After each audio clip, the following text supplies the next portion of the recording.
I suppose where I come from, it's the heartland of hurling really in Galway. And as they say, you're nearly born with a hurl in your hand. But obviously at 3 or 4 years of age, you'd be out hurling with the older brothers and sisters and playing in the fields. And then you progress to playing with your neighbours, and then you go to national school and you progress from there. But I mean, all of our spare time, the only sport we were involved in my area of South Galway, in a place called Laverley Connor, the parish of Ballindereen, was hurling. So it was morning, noon and night every chance we got, and great fun. We loved it, we enjoyed it. We learned, I suppose, the skills without realising we were learning them. It was just generic and something that happened, and playing little games amongst ourselves up in the field, and maybe having stones as a goalpost and things like that. But it was what we done, and it was what we were brought up with. And as I said, we enjoyed it and we had great fun and spent hours and hours at it.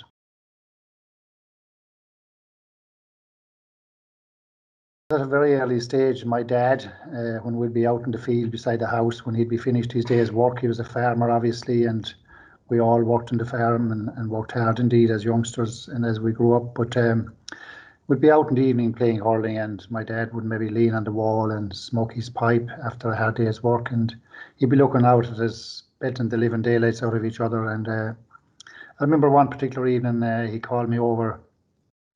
And Christy Ring, of course, would be the legendary. He was a big legend at that time. I suppose that was around the late 50s. And I remember him calling me over and he's saying to me, Noel, he said, you'll be another Christy Ring. And even though, there wasn't any truth in that, but that funnily enough, I can still remember that. And that gave me great confidence and made me feel good about myself. And so that was an influence that I didn't realise at the time, but was a huge influence on me loving the game and playing the game going forward. Then, of course, I had national school. Tom O'Doherty was a Capamore man from Limerick, came in, and he broke down the skills of the game, was the first man to do that. Even though we were doing the hooks and the jab lifts and the blocks and striking left and right, no one ever taught us or broke it down for us. Tom O'Doherty would have done that at national school.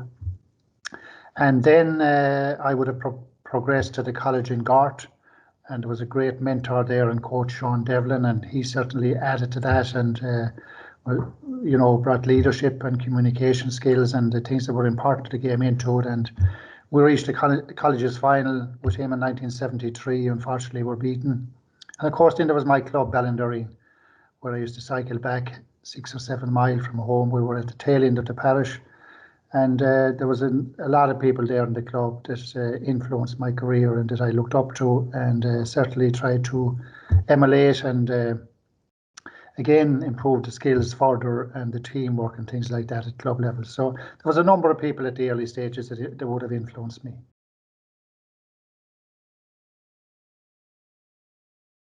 Sure, Joe was a legend. You talk about legends loosely, and the word is used quite a lot, but Joe was a real hero. In my first meeting of Joe I was at the tail end of the parish, as I said, and went to a different school, went to a school in Ballyglass in the parish of Ardrahan. And I remember somebody from Ballindereen coming to the house and saying, look, the under-12s are playing this evening in Kinvara. We'd like you to go back and play with them. So this would be my first time playing for Ballindereen. And I remember cycling to Ballindereen, which was about maybe 6 or 7 miles, and at the village, Joe McDonagh was waiting for me. I'd never met Joe, and Joe came over, and typical of the leadership qualities he showed later in life. Joe was still only a 10 or 11-year-old like myself, and Joe came over to me and welcomed me to Ballindereen and said they heard a lot about me, and they were afraid I was going to play with Ardrahan. So he said, look, we heard all about you, and he brought me up and he introduced me to some of the other players, and we cycled on to Kinvara and played the game. But right throughout life, Joe was a great mentor of mine. He was a leader. His communication skills, his discipline, everything about him was just fantastic. And to play with him and to socialise with him, he was a great singer. He was a great orator. He was, he got involved in so many things in life. But from a hurling perspective, I would have an awful lot to thank Joe for, and his family.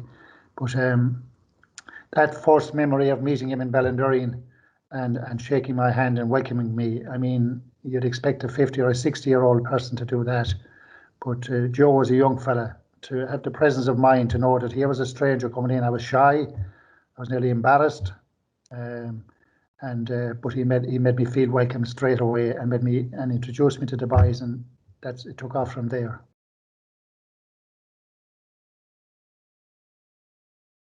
I was playing well with my club. I played colleges hurling and played well, and I played well with my club. And we were at the latter end of championships in the mid 70s, 76, 77, 78. So obviously it was from speaking to Joe McDonagh, who was a big part of the panel at that time, and we would have had other players, Michael McTighe, John Fall, Michael Cohen, that were involved with the county as well. And they were all saying, look, it's a shame you're not in the county team and it's only a matter of time. And I was still waiting, but, and dreaming of playing for Galway. So when the letter came eventually, a lovely letter from the secretary at the time, we wish to inform you that you have been selected on the Galway senior panel for the upcoming league.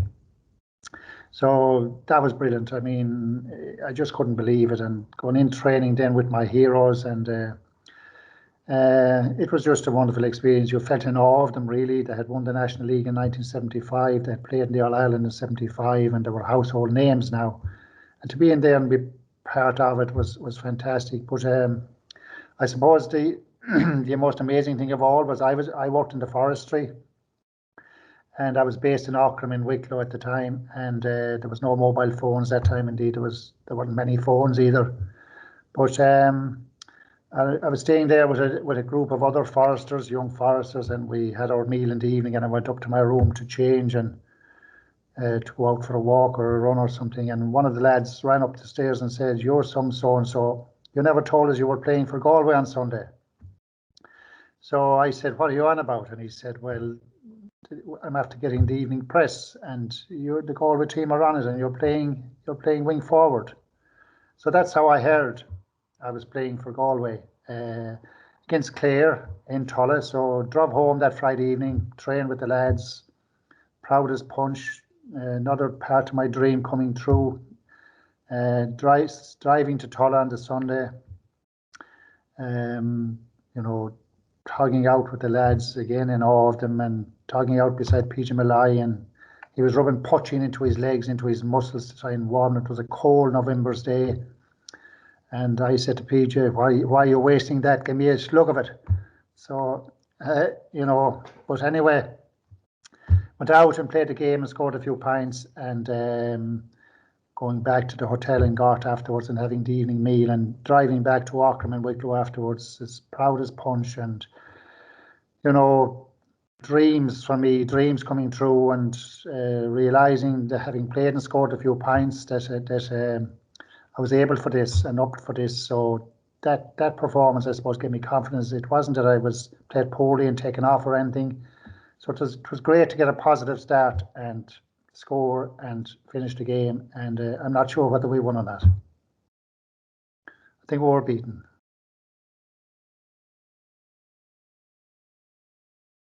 At that early stage, I think, let's get started. There's a lot of work to be done. We've only a short window of time here. So, look at it, would have been, you wouldn't have believed it. I don't think I'd have believed it. I did know that we had a very good team, having won the National League in 75 and won the All-Ireland semi-final against Cork. A great performance. I was at it in the stands, obviously. And the excitement of being in the final and the first finals in many, many years. And a good performance, but unfortunately Kilkenny were a great team at the time and overcame us. But I knew from watching the Galway, the county players playing with their clubs, and from working with Joe McDonagh and speaking to Joe, and that there was a real good team here, and there was a real chance of going on to win. And so look, at the time you wouldn't believe it, but at the same time you had to believe and dream that. So I did expect maybe that we might play in a few and win one, but to play in 8 and win 3 probably was beyond my dreams. But at the same time, then I suppose the 75-80 team, we played in 3 All-Irelands and won 1. And then that team kind of fell away, and I was lucky to be of the age that I spent the next group that came along, the 1985 team to the 1990 team. So I was lucky enough to be with 2 different groups, if you know what I mean. The newer group then, of course, the Tony Keady's and the Pete Finnertys and the Joe Cooney's and all those guys went on to win 2 All-Irelands in 87 and 88 back to back. So look, it was, I suppose, dreams come true, but at the same time, you'd have to look at maybe some of the ones we lost as well. And, you know, you have to feel lucky that you won 1 and to win 3 was great. But if someone told me in 1977 above in Tulla that I'd play in 8 All-Irelands, I'd be kind of looking at them wondering were they in the bar beforehand or were they out late the night before or what. But that's what happened.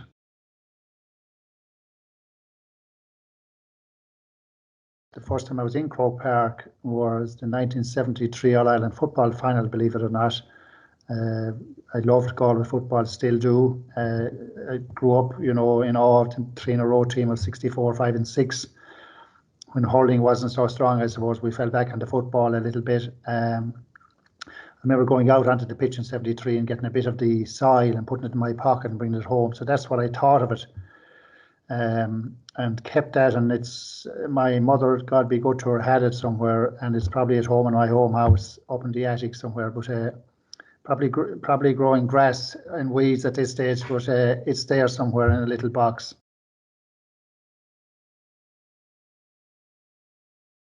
My first championship debut to be picked on the team was a massive, another milestone and another step in the direction of realizing my dreams.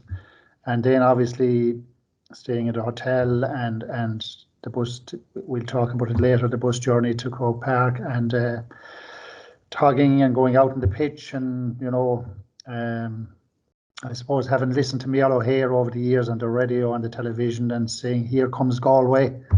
And now being part of that and kind of being conscious of that and running out onto the pitch and looking around and soaking it all in. There wouldn't be a big crowd that time at semi-finals, but I was conscious of the significance of it. And playing Kilkenny then, you know, playing Kilkenny to me was, geez, they were giants. These guys were way better than us. Why should we be out here playing Kilkenny? And we did have that little bit of an inferiority complex at that time in Galway, but thank God we got over that quickly afterwards. But, you know, to be out in the same field as the Eddie Cares and Noel Skeehans and all the great Kilkenny players, Pat Delaney, Kieran Purcell, and to be playing against them. And on the day, I think I was marking a fella called Fan Larkin, who was a great hurler and scored a goal from play. So I suppose an awful lot happened. The experience running out onto the pitch, Croke Park, playing with Galway, playing against Kilkenny, scoring a goal, and we were beaten. But it was, again, part of the learning process and a great experience.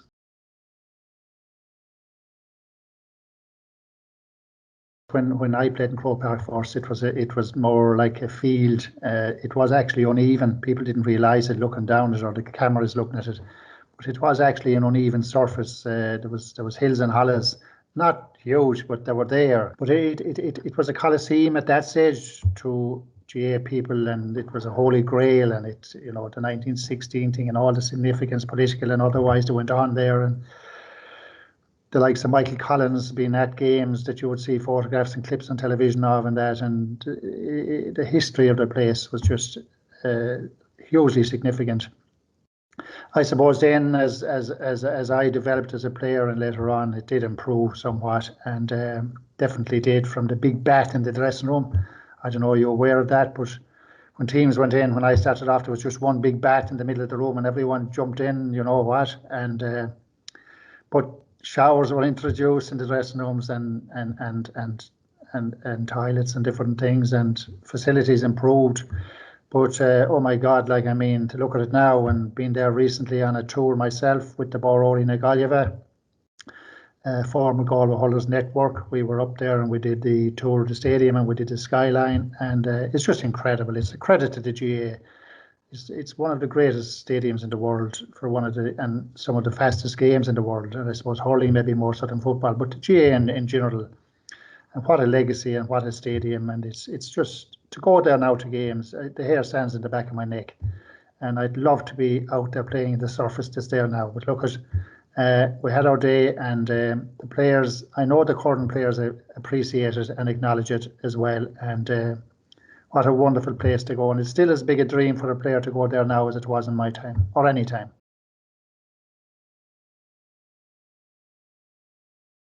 We were to take an All-Ireland final and the preparation for that. I mean, the important thing was get yourself right the weeks beforehand from a mental perspective and physical perspective, and get focused. And then the next thing was to get on the team and the team announcement, and that was important, I suppose, for fringe players. There was a certain number of players who would be guaranteed. There was always a few that might be in doubt.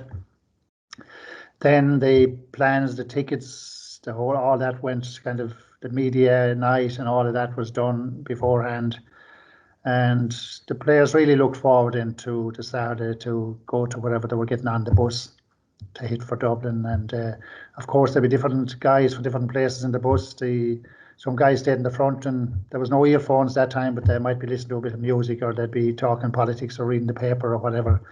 But there was 8 or 10 of us in there to go down the back, of course, and play the game of cards and fight and beat each other and have fun. It had great fun and distracted us from the game, and in a subconscious way. In a conscious way, but subconsciously you still were thinking of what lay ahead. Then going to the hotel and having the steak and the chips and the onions and the big feed, and which wouldn't be heard of nowadays. We look forward to that because most of us would have been only used to bacon and cabbage at home. So a steak dinner was a big deal. And then you got your room and who you were sharing with, and the next thing was maybe on some occasions maybe have a quiet pint of Guinness to settle the nerves a little bit and just get your sleep. It wouldn't be heard of now either, but at that time it did happen.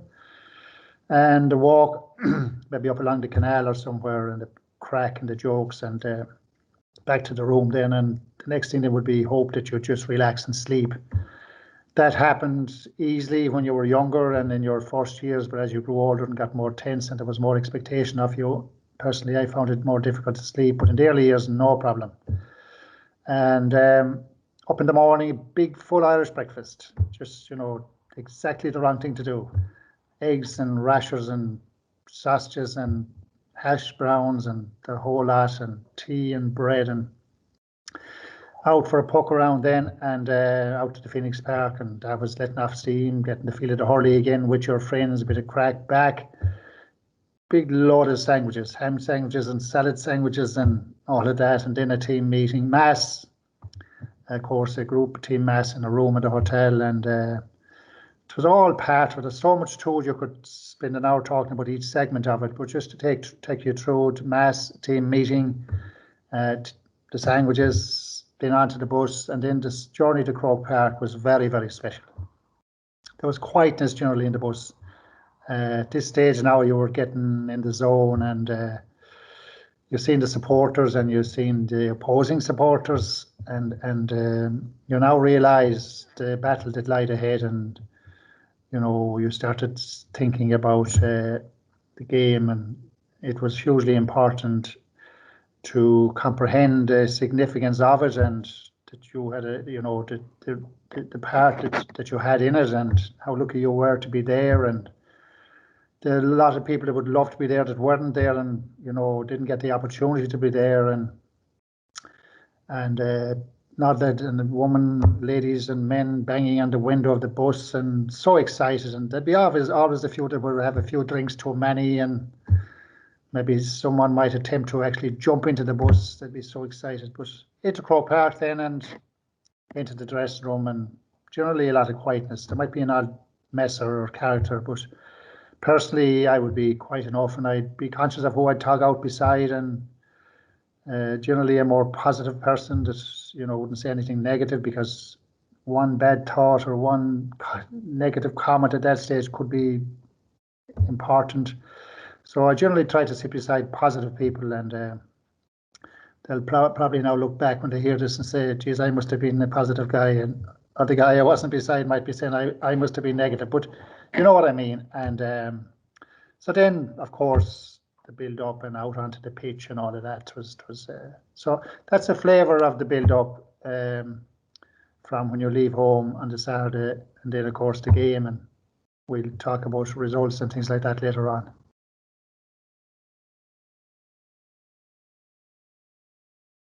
Well, ahead of throw-in probably started on the Thursday. I think that if you weren't mentally in the right place, on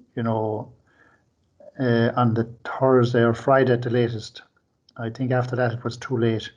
If you had complacency, or if you had any negative thoughts or anything after that, or any doubts, or it was very difficult to change that in the build up to the game after Friday. You had to really be going to Dublin and going to Croke Park in the right frame of mind, and then it was only a process. If and it did happen on one occasion that the team felt overconfident or complacent about the opposition, and that they expected to win the All Ireland instead of having to go out to play to perform to win it, which are two different things, expecting to win and performing to win. And I remember Joe McDonagh, who we mentioned earlier, after Mass on the Sunday before we were leaving for Croke Park, Cyril Farrell asked him to speak. I think it was 1981. And Joe looked around. He was up in the front, and he looked around in the room where we had Mass, after Mass, and he said, I sense complacency, he said, in the group. And he said, if there is, he said, lads, I can assure you it's too late now to correct that. But he did bring it to our attention. He wasn't being negative. He was being factual, and he was 100% correct. But to hear for the man to sense it and to say it and to warn us of it, to try and get us maybe to switch it from that train of thought to the thought, and we went out and we were beaten by a very good team, Offaly, who were an excellent team, who we beat in the semi-final in 80, and they, having beaten Kilkenny in the Leinster final, probably cleared the pathway a little bit for us in 80, if you were being honest about it. That great Offaly team beat Kilkenny, and we beat them in the semi-final in 80. But they came along and beat us in 81, and but we certainly mentally weren't in the right place for that game.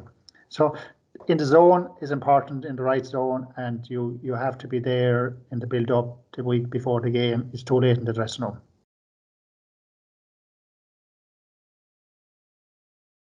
I suppose, again, in the dressing room, it's important that the right things are done and the right things are said there as well. You'd hear some great stories about captains' speeches and that, and I'd have a few, but maybe I won't go into them now. But the things that are said by the manager and by the captain are important. And running out, I mean, I don't know about other people, but for myself personally, I was conscious of the significance of it, but I was oblivious at the same time to 70 or 80,000 people, and feeling, I never felt in awe of it or anything. I just felt, I felt the same as I would run out in a training pitch.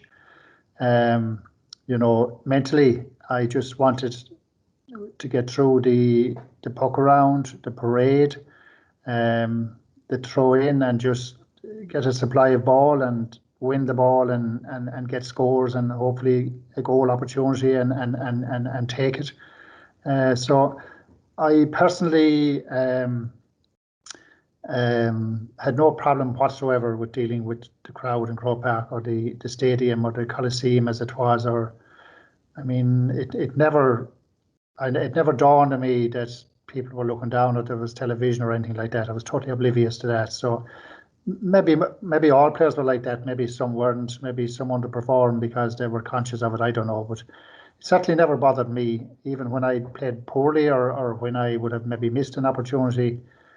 You get on with it and get the next ball, and that was my motto as a player, and just hoped that more ball and a better supply would come.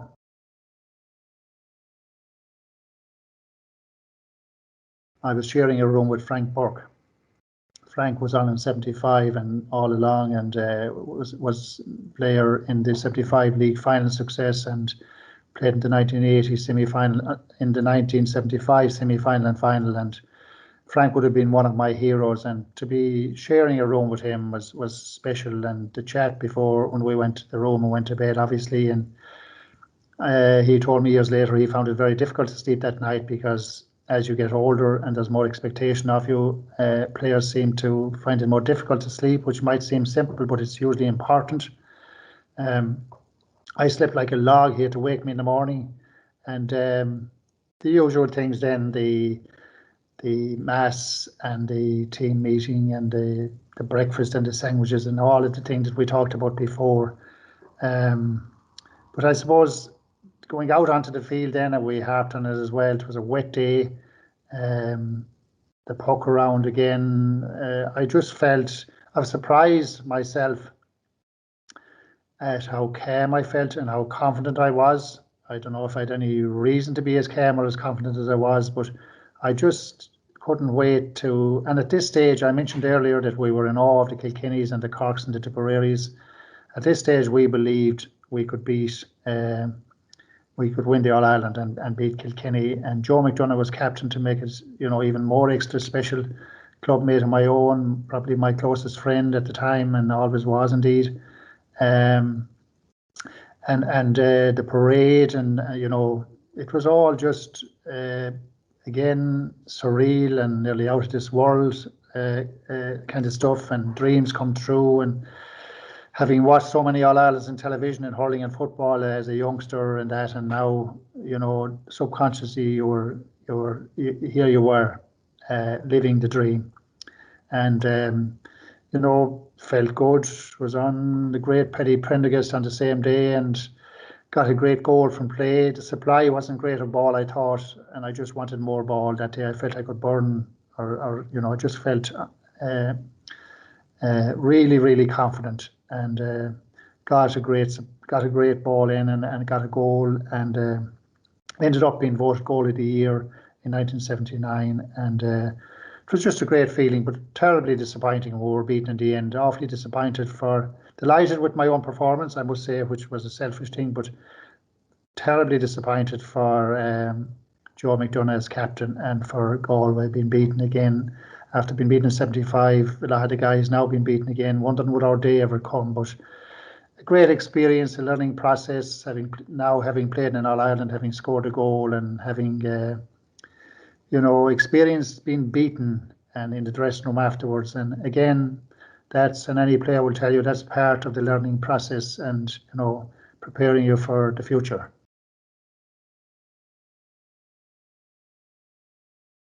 In 1980, Joe Connolly, of course, was captain, and Joe would have been a very passionate speaker and made a great speech before we went out, and we were really hitting the ceilings and running out the tunnel and onto the pitch. And most players at that time would have a sliotar in their hand running out to, once you hit the turf, you let fly, drive it down O'Connell Street if you could, the ball. But I happened to be running behind Bernard Ford, neighbouring parish. Bernard Ardrahan, a great hurler, had the game of his life that day, scored 1-5, and probably was the major influence in winning that All-Ireland.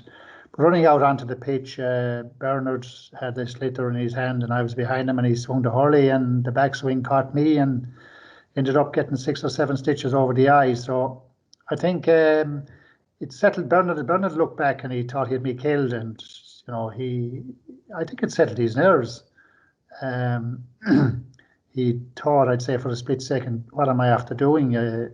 Maybe this man won't be able to play. And Bernard was very conscientious kind of a fella and felt bad about it. And but I do believe that it was a factor in the great performance he had that day. And I then had to go over to the doctor and missed a good bit of the puck around. But Dr. Mary McInerney was stitching me up anyway, and she was looking at the eye and there was a bit of a blur there, and she said, Noel, she said, I think we're going to have to, take you somewhere to have this eye looked at. And I said, Mary, you have two choices. Either you stitch me up or you take the eye out and bring it wherever you want, but I'm playing in the All-Ireland. So got on with it and played and, had no problem. It probably got my dander up, and I had a reasonably good game as well. I think I scored 3 points from play. So between Bernard and myself, we scored 1-8 from playing the All-Ireland. So, it wasn't a bad omen.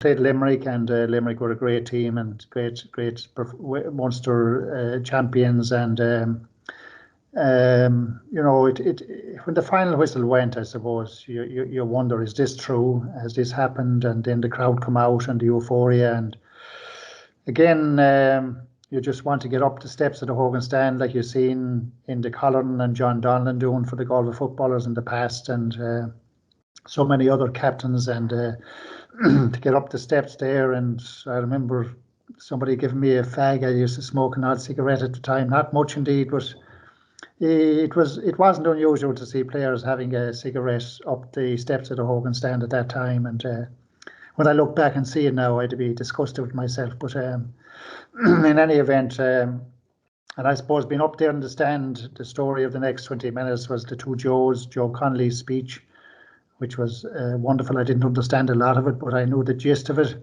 And then my own Ballandureen, and the great Joe McDonagh got the microphone and sang the West Awake. And it was just, the hair stands on my back now talking about it. It was an amazing experience. And Joe being captain the year before, Joe McDonagh being captain the year before, and I suppose it was regrettable that he didn't get the opportunity to make a speech as well in Croke Park, because we all know how wonderful an orator he was. But Joe Connolly that day, and as it's historic now, that is one of the greatest speeches of all time. And then coming down to the Hogan stand and going onto the pitch and the crowds again, and you couldn't wait to get to the dressing room then, and meeting your own players and hugging, and then hitting back to the hotel and the pint. And I suppose the one prevailing thought that was in your mind then at that stage was, it wasn't that night, it was getting back to Galway the following day, back to our people, to our families, to our club mates, and bringing the MacCarthy Cup back to Galway. And that was a very special occasion.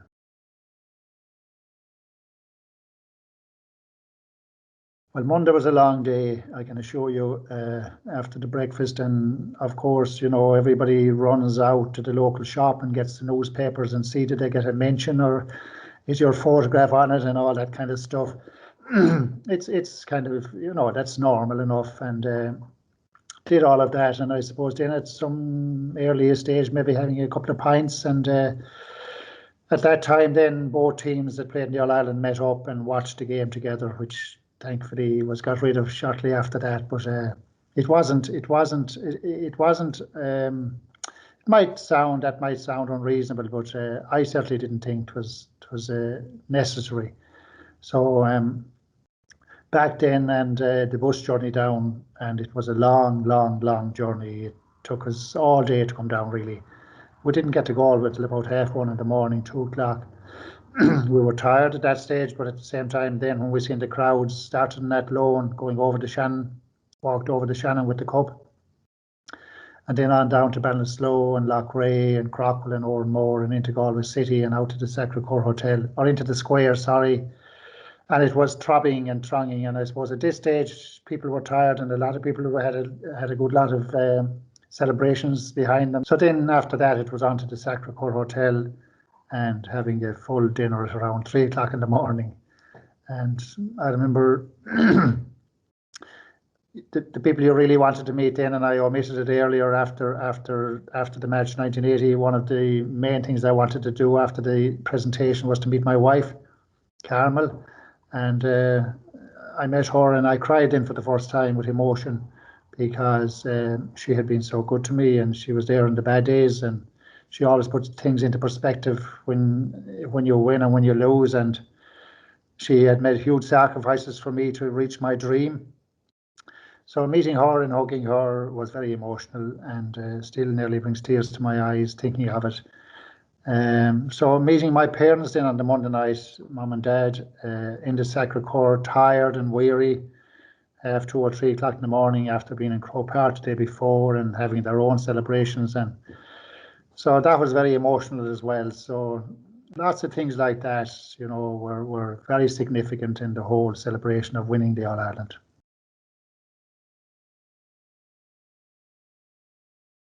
After winning 1980, we felt we were on top of the world, and we celebrated, and that went on for months and months, and we did all the tours to schools and our clubs, and bringing the cup back to Ballindereen, my own club, was very special and great memories, and still have great photographs of guys that maybe are long gone, but a wonderful experience over that period of time. But I suppose back to training then for 81, and got over Limerick after replaying the semi-final, and met Offaly, and Offaly were a great team. We were lucky enough to get over them in 1980, and as I mentioned earlier, I don't know if we were in the right place mentally for that final, but that's not taking away from Offaly's success. They beat us on the day. A late goal by Johnny Flaherty, often disputed whether he passed it or threw it, but it's irrelevant. They were a great team, and they deserved their day in the sun, and they got it, and I'm delighted for them. Johnny, of course, was a Galway man. His dad was a Galway man, and but he was a marvellous hurler, and I would have played with a good lot of those Offaly guys. I did some of my training for my forestry career in Kennedy Castle outside Burr, so I would have played hurling and practiced with the Johnny Flaherty's and Pat Delaney's and Mick Clears and Ger Coughlin. So I was delighted for them. 82 and 83 were, a lot didn't happen. We were, as I said, the 75 team were coming to an end, and new lads were coming on board, and I suppose we were rebuilding, and Cyril Farrell took over again then in 85. Picked up a few All-Stars in those years myself, in 83 and 84, which were personally they're a great personal award, obviously, and it's nice to have got one or two of them. And then on to 85, a new team on the block, Cyril Farrell back as manager, got to the final again, beaten by Offaly again, kind of a newish Offaly team as well. So they had a hoodoo on us. We had a great semi-final win against Cork, who were hot favourites on a wet day. Beat that very fancied Cork team, beaten by Offaly in the final. 86, I was captain. Not a good year. Had a great semi-final win over Kilkenny down in Thurles for some reason in 86, and that was the day that we tried the two-man full forward line, myself and Joe Cooney, and 3 midfielders, and it worked a dream, and used the same tactic in the final against Cork in 86, and Cyril Farrell would always get a lot of criticism for doing that Cork would have been wise to it, and Cork beat us on the day, and personally I didn't have a good game, probably one of my weaker finals, and very disappointed. Felt some pressures going into that game that I wouldn't normally have had, and probably didn't handle it as well as I should have, but anyway.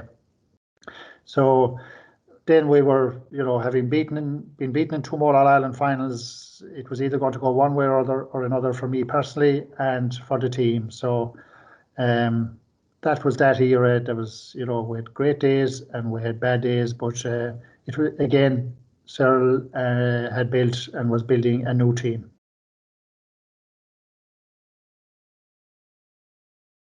After 1986 and being captain, and I was pushing on a little bit at that stage in my early 30s, and I wouldn't have been really surprised if I was dropped off the panel. I had my time. I had won my All-Ireland. I had got the experience of captaining Galway and all of that, and it wouldn't have come as a bombshell to me, I'd say, if I was dropped. I had kind of half expected it, but contrary to that, Cyril came to me, fair play to him, and reassured me that, look, I would be an important part of the Galway team going forward, and that he wanted me to stay. He thought I might retire, I suppose, or give up at that stage, because I was emotionally drained after losing that All-Ireland, and wanted to get back with my club again and get back to my own club mates and my friends and just go out and hurl for fun again, and all the pressures or whatever you call it, stress of captaining Galway to an All-Ireland and losing it, and that brought a lot of emotional stress, I suppose is the word to use, and I just wanted to get away from that then and get back to my club and start enjoying hurling again. But Cyril reassured me, and I was delighted, absolutely loaded my back then. So 87 was a bit of a blur. Certainly carried a lot of emotions from 86, and was quite happy to be part of the squad. Came on as a sub in the semi-final and scored a goal, which was important for the team. Not a great goal, but an important goal.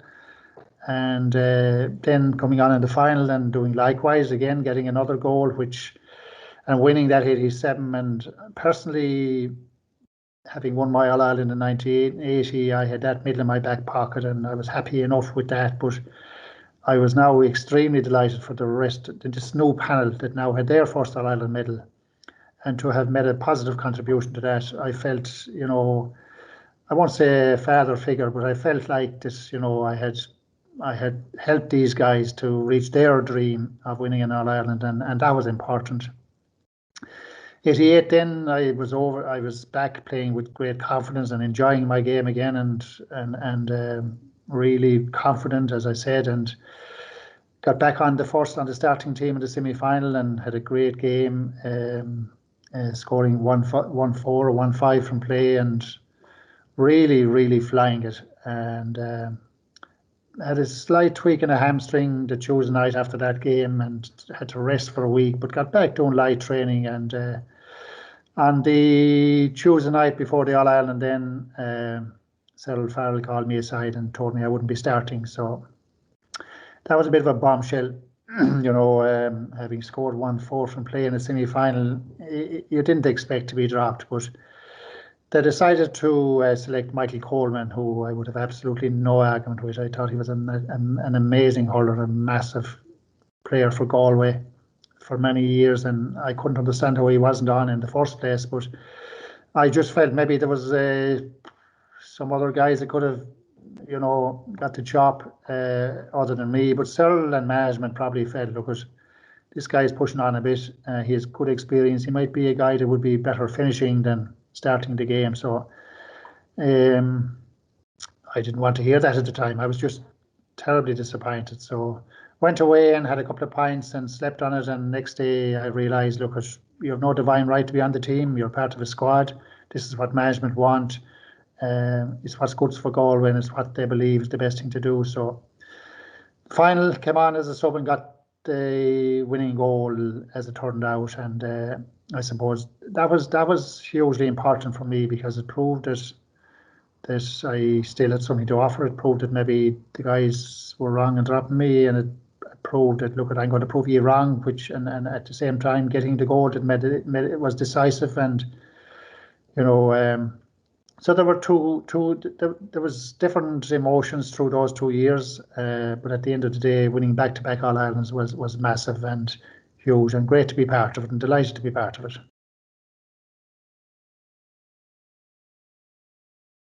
The 1990 All-Ireland again, I was in my mid-30s at this stage, and still on the starting team for that final. I felt in hindsight, maybe I felt I should have started 88, but maybe shouldn't have started 1990. But I was playing really well again and enjoying my game and full of confidence. And I think 1990 is one we should have won. Definitely, we scored something like 223, and that's a great score in an All-Ireland final. And but on the day, Cork scored a lot of goals, and goals win games. I missed a few myself that day. Great chances, just throw them over the bar. Every time I see them, I look away. But I just felt it was one that got away, and one I'd love to have won and got the third All Ireland, or got the fourth All Ireland, I suppose. There's only one man in Connacht that has four All Irelands. That's the late Matty McDonagh in football, and he won 1956, 64, 5 and 6. So you wouldn't be thinking of that at the time, but I was 37 years of age, and it would have been great to have. I would probably have been the only one on that team that was part of 1980. So look, it was disappointing. I hung around, didn't retire, and I was part of the panel again in 91, and came on as a sub in the semi-final. Tipperary beat as well. So I never really retired. I just got old and went back with my club and playing with my club, and left it at that, really. And there was no announcement, so I wasn't asked back in 92. There was no management. If I was, I'd probably have gone back. But look, it's a great career, and it was a lot of disappointments, but probably achieved a lot more than we'd ever dreamt of.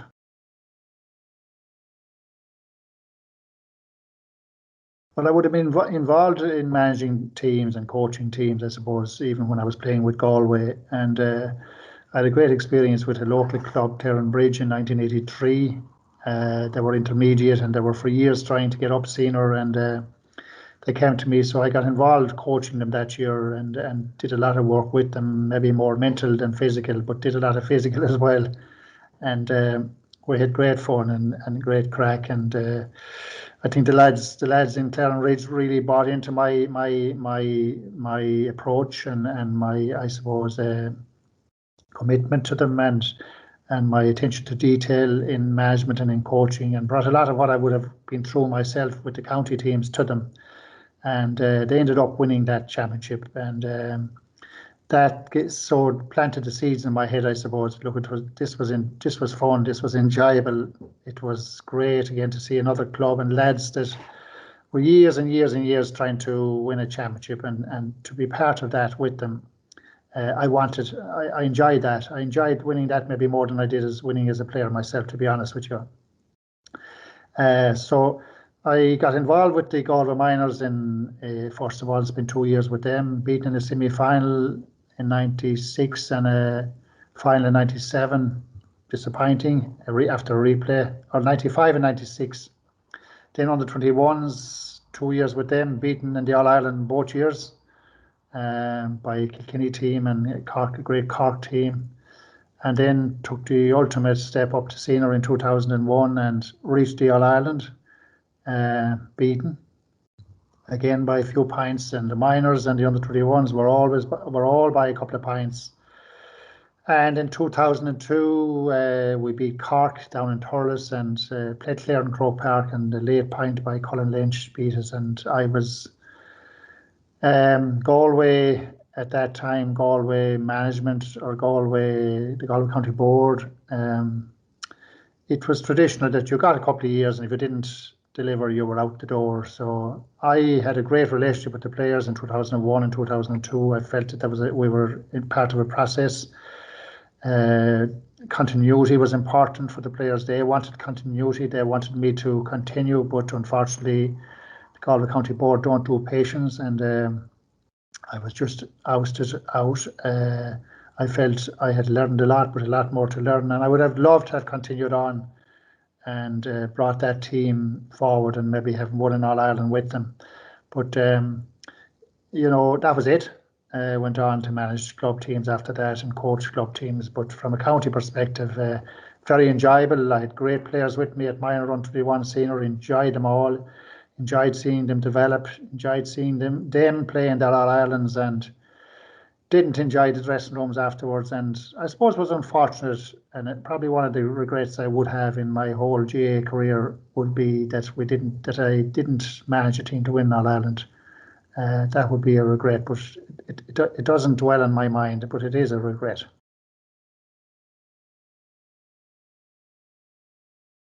The Galway teams, the one thing we'd done for a number of years to kind of unite or meet up was we'd have a game of golf, particularly the 1980 team.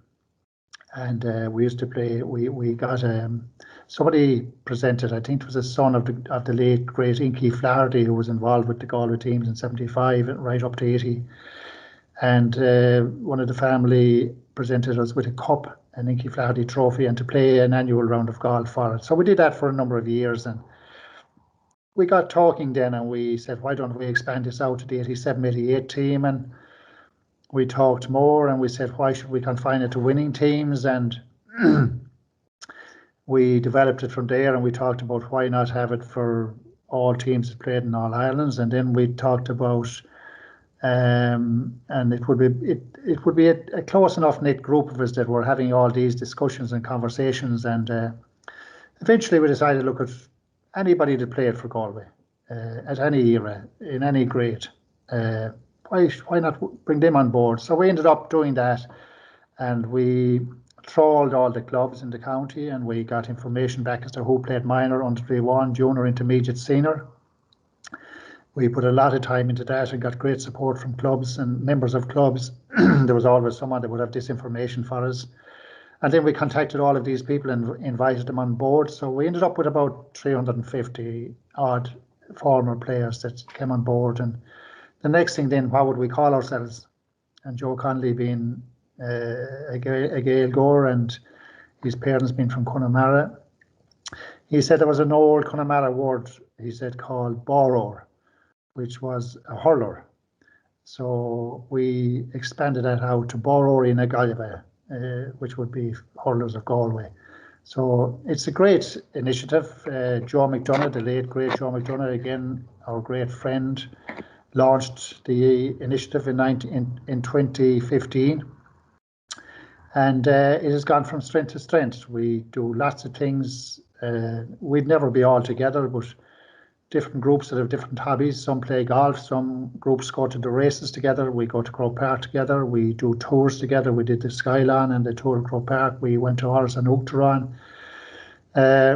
We've done so many things over the 5 or 6 year, and unfortunately the lockdown has put a stop to it for the moment. But we're now planning events ahead again, and every year we have an annual social, and we honour former teams. It might be minor teams or under 21 teams, intermediate teams, and we've honoured the oldest living players that played back in the 50s. And being at those events where we invited those people in, and their partners or wives and families, and you know, some of those players may not have met colleagues since they left Croke Park. There was one particular night that we honoured players from the 50s. And a great player called Jim Fives. He was a Waterford man, worked in the army and played with Galway. And he came over to me, and there was a teammate of his who came out from a nursing home, very ill at the time, came in his bed by ambulance, and the bed was rolled into the function. And he was delighted to be there. Was blind at the time. But Jim Fives asked me, would you bring me over to see the great Ned, my friend Ned Quinn, who was the man in the bed. And I brought him over, and I said to Ned, who was blind, I said, Ned, I have somebody here that wants to meet you. And Jim Fives said, how are you, Ned? And Ned Quinn responded back, Ara, he said, is it Jim Fives? So they both cried, and tears came to their eyes, and Ned said to Jim Fives, he said, you know, Jim, he said, the last time I met you or spoke to you, he said, was leaving the dressing room in 1955. And this was 2018. So it's a great initiative, it's a great organisation to witness and experience those kind of celebrations. And we just honoured those players. We acknowledged that they played for Galway, they wore the jersey. They kept the dream alive for us that won in 1980. They kept the dream alive for those players that won in 87, 88 and 2017 and hopefully 2021. And we acknowledged that, and they appreciated that. And a lot of those have gone to their eternal reward since. Both Ned and Jim have gone, even though it's only a couple of years ago. But we have great stories, great memories, and they're great memories for their families as well, to have been at those events and witnessed those events. And it's an organisation and a kind of a former players network that we would like to see rolled out to other counties and other clubs and in all grades, let it be camogie or ladies football or whatever.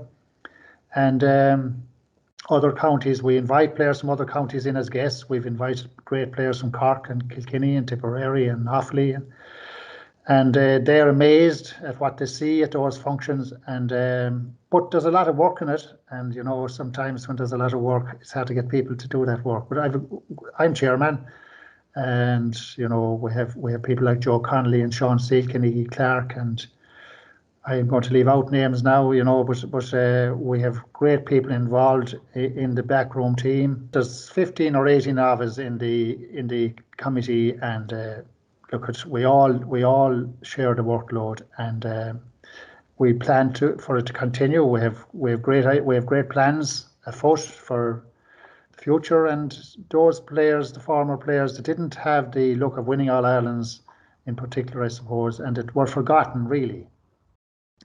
And felt they were forgotten, you know, and that the young lads now, or the current players, didn't know that they played, or wouldn't know if they met them in the street what they were. Now all of a sudden we brought them into the limelight again, and we would have had Joe Canning and David Burke and current players at functions, and they would have seen what it meant to those old guys. And I think it might have helped those guys as well realise, look, we're only wearing this jersey for a while, you know, we better make the best of it. And I think it might have a little bit to do with winning in 2017. Some of those guys haven't seen the Jim Fiveses and the Ned Quinns and what it meant to them, and you know, and so it's a great organisation and great to be part of it.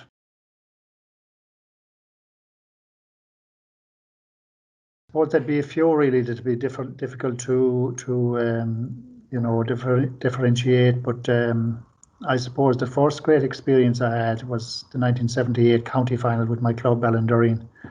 That was a really, really memorable occasion. The build-up, local rivalry, draw on the first day, draw on the replay, and unfortunately beaten in extra time, which we still regret. Joe McDonagh, until he went to his grave, God be good to him, regretted going out that extra time. We felt it deserved a third day. But that county final and those games were hugely significant and great. Some of my greatest memories. I suppose the All Ireland in 1980 and winning my first senior All Ireland certainly would be up there at the top, in the top few. And funny enough, then at the end of my career, winning a county junior B championship with my club, Joe McDonagh as captain and Ian Uachtar on at the time, and playing with his son, and getting man of the match myself in that county junior B final, and the only county medal I have, that's up there as well. So you know, there's a mix there of club and county, and they are certainly in the top echelon anyway.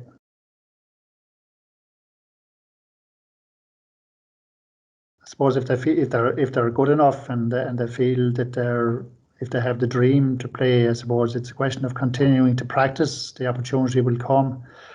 I had to be patient because I didn't play minor or under 21 for Galway. I was 23 years of age when I was in that room in Aughrim in Wicklow when I got the news that I was on a Galway team. So you just have to be patient, continue to, because there are so many good players now that you have to have an element of luck, I suppose, to get the invite and get the call, and it depends on management and their opinion of you and that. So if you get the call, you know, appreciate it and respect it and make the best of it. And you know, there's the whole discipline and the way it's gone now. I mean, diet and discipline and hours and hours of practice. The skill levels have gone to an all-time high. Fitness levels, diet, all of those things now are hugely significant. But I would say continue to practice, stay patient, and you never know when the call would come.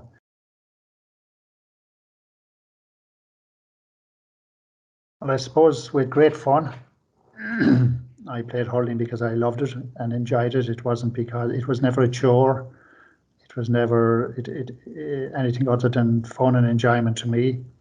Made great friends in Galway, and indeed outside Galway, around the country, in all of my hurling career, both as a player and a manager, and through golf and other initiatives that I'm involved in. It's great to meet those friends from time to time and reminisce with them and have the crack with them and play golf with them in some occasions.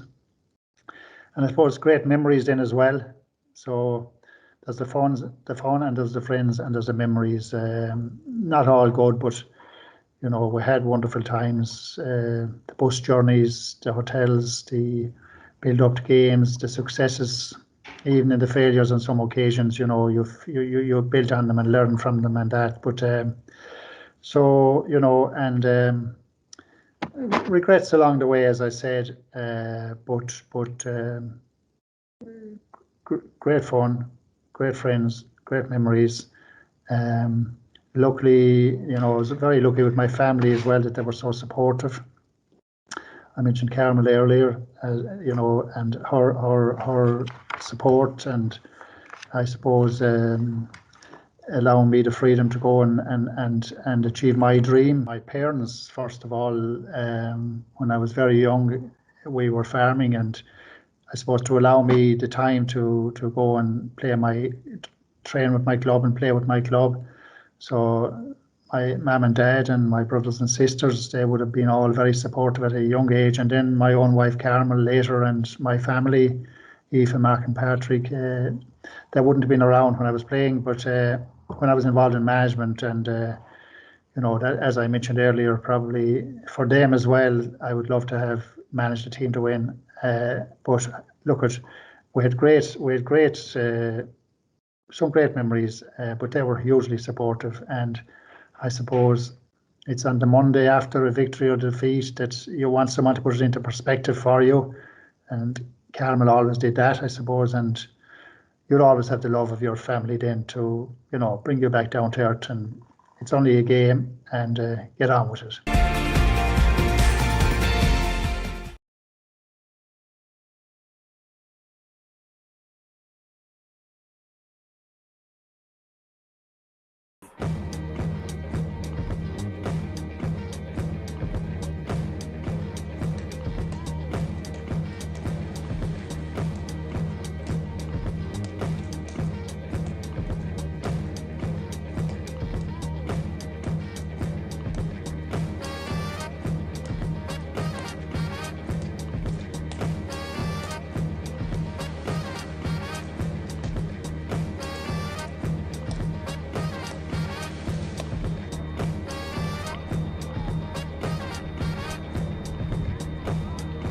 Back there.